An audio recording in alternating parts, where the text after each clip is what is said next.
Hello dear students, in this lecture of database management system, we see the concept of integrity constraints. Constraints is nothing but the condition and the entire database has to follow this condition.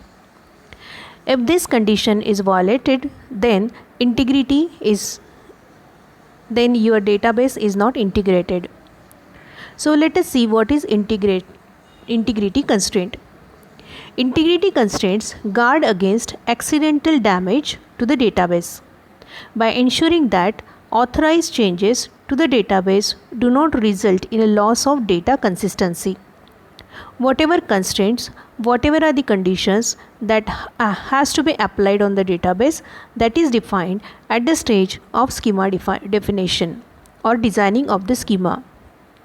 For example, a checking account must have a balance greater than $10,000. So this is the condition. Each and every time whenever we have to withdraw the amount from checking account, first of all it has to be checked that balance should be greater than $10,000. Then only the accountant or the customer can withdraw the money. Another example, a salary of bank employee must be at least $4 an hour. If we are designing the company database and in the salary of employees per hour at least $4 should be there. So minimum salary of the employee per hour is $4. So this this constraint is defined at the designing of the database.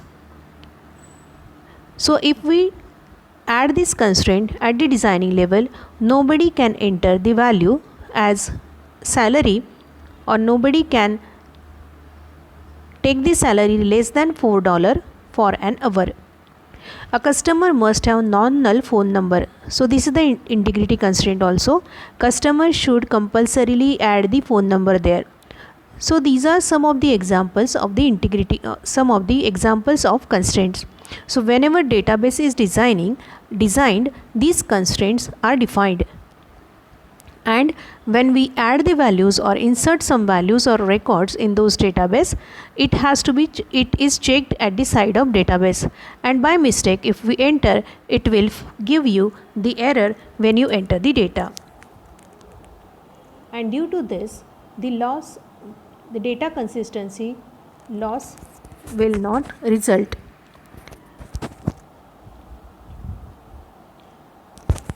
Not null, primary key, unique, check P, where P is a predicate. So there are different type of constraints: not null constraint, primary key constraint, unique constraint and check constraint. Let us see its example. Create table section, course ID varchar 8, sec ID varchar 8, building varchar 15, room number varchar 7. So these are simple fields in the table. Now first constraint is primary key. Primary key, here two fields two keys are combined as a primary key, that is course ID and sec ID. Then check constraint is there, check semester in fall, winter, spring and summer. So all the semesters should be in fall or winter or spring or summer.